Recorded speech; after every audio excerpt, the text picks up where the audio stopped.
Assalamualaikum warahmatullahi wabarakatuh. Salam sejahtera bagi kita semua. Perkenalkan, saya Fayana Elisa Deviani, perwakilan dari SMA Islam Dian Didaktika. Di sini saya merupakan perwakilan dari tim oposisi yang tidak menyetujui akan adanya mosi. Dewan ini percaya bahwa orang tua dari anak yang berbakat dalam bidang seni memiliki kewajiban untuk memaksimalkan potensi anaknya. Saudara tim pemerintah yang kami hormati, kami menyatakan bahwa kami tidak setuju terhadap pernyataan akan kedua argumen yang saudara nyatakan. Saudara menyatakan untuk argumen yang pertama terkait dengan prinsip moral. Bagaimana sebagai masyarakat Indonesia untuk dapat menentukan pilihan pada pengembangan anak di masa mendatang. Kami tidak setuju dengan pernyataan saudara bahwa anak perlu dimaksimalkan hanya pada potensi hasrat dan minatnya saja. Karena anak harus dipersiapkan untuk dapat mempunyai kompetensi yang tinggi terhadap ilmu saintek atau bahkan juga ilmu sosial. Karena untuk menjawab tantangan global yang menuntut seseorang di masa mendatang atau masa depan dapat berdaya saing tinggi dan kompeten di bidang yang dibutuhkan untuk kemajuan zaman. Selain itu juga, kita tidak bisa memungkiri bahwa zaman dan arus globalisasi serta tantangan di dalamnya akan semakin berkembang dan melesat dengan sangat pesat. Maka dari itu juga, Indonesia akan menghadapi berbagai tantangan yang semakin besar ke depannya.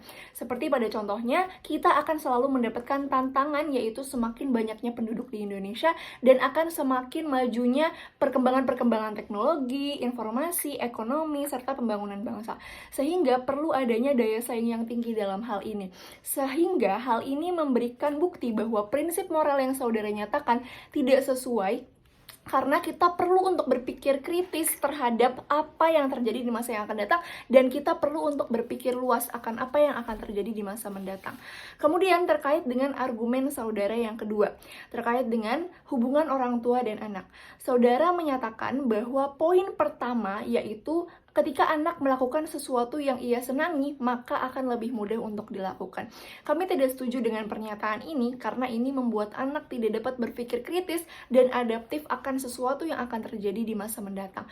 Juga, ilmu saintek yang saudara katakan sudah tidak lagi perlu menjadi prioritas ketika bakat seni dilakukan, padahal memiliki berbagai kekuatan di dalamnya. Seperti pada contohnya, yaitu ilmu saintek mengajarkan kita untuk berpikir logis, terbiasa untuk memecahkan permasalahan, dan juga bahkan kemampuan untuk bisa berpikir secara sistematis. Dan inilah adalah kemampuan-kemampuan yang akan digunakan di masa mendatang.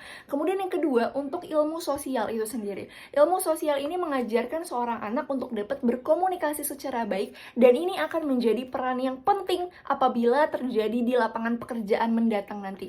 Karena komunikasi juga merupakan kunci utama dari berbagai permasalahan. Kemudian saudara juga menyebutkan bahwa anak di masa tua akan bahagia sekalipun gagal namun ia masih pada dalam bidangnya, yaitu di sini sebagai bidang seni. Apakah kita akan membiarkan anak gagal walaupun mereka senang di bidangnya lantas kemudian meningkatkan angka pengangguran di Indonesia? Tentu saja tidak, bukan? Sehingga pada hal ini kita tidak dapat hanya mengkotak-kotakan anak sesuai pada bidang seni kesukaannya saja, sedangkan banyak masalah sosial di luar sana dan kita perlu mempersiapkan anak juga dalam menghadapi tantangan global di masa mendatang khususnya di Indonesia ini.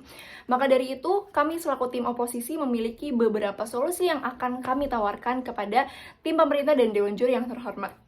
Yang pertama, jika anak hanya berminat di bidang seni, maka orang tua harus mendorong mereka untuk juga dapat mendalami bidang ilmu saintek ataupun ilmu sosial yang kelak dapat berguna di masa mendatang, khususnya untuk pembangunan bangsa di masa depan.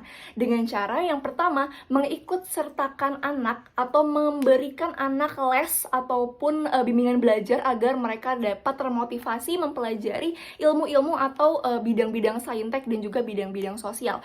Kemudian yang kedua, diberikan pendekatan dan pengertian secara emosional antara orang tua dan juga anak, agar anak juga menyadari peranan mereka sesuai tuntutan perkembangan zaman, karena kita tidak mengetahui perkembangan apa yang akan terjadi di masa mendatang. Yang kedua, guru di sekolah harus semakin kreatif dalam memberikan berbagai pengajaran, agar anak semakin tertarik untuk mendalami bidang ilmu saintek dan juga bidang sosial yang sebelumnya tidak mereka minati. Misalnya dengan memberikan pelajaran secara langsung, secara praktek langsung ataupun implementasi di lapangan. Sehingga anak sejak dini akan tertarik pada pengembangan ilmu saintek ataupun ilmu sosial yang kemudian akan berguna di masa mendatang mereka. Dan pada kesimpulannya, segala sesuatu itu dapat dipelajari. Dan seorang anak yang berminat pada seni, kami juga percaya bahwa mereka dapat diarahkan untuk mempunyai kompetensi di bidang saintek, baik itu juga di bidang sosial. Karena kompetensi tersebut akan sangat dibutuhkan pada era globalisasi dan seiring dengan kemajuan zaman. Anak pasti akan bisa menguasai ilmu saintek ataupun juga ilmu sosial, asalkan lingkungannya kondusif dan mendukungnya untuk menguasai ilmu saintek ataupun ilmu sosial tersebut. Karena sekali lagi, kita memang tidak mengetahui tantangan apa yang akan terjadi di masa mendatang, sehingga kita perlu mempersiapkan anak untuk memiliki kompetensi-kompetensi tersebut. Dan sekali lagi, Dewan Juri yang terhormat serta tim afirmasi pemerintah yang kami hormati, kami selaku tim oposisi tidak menyetujui akan mosi. Dewan ini percaya bahwa orang tua dari anak yang berbakat dalam bidang seni memiliki kewajiban untuk memaksimalkan potensi anaknya. Sekian yang dapat saya sampaikan. Terima kasih. Wassalamualaikum warahmatullahi wabarakatuh.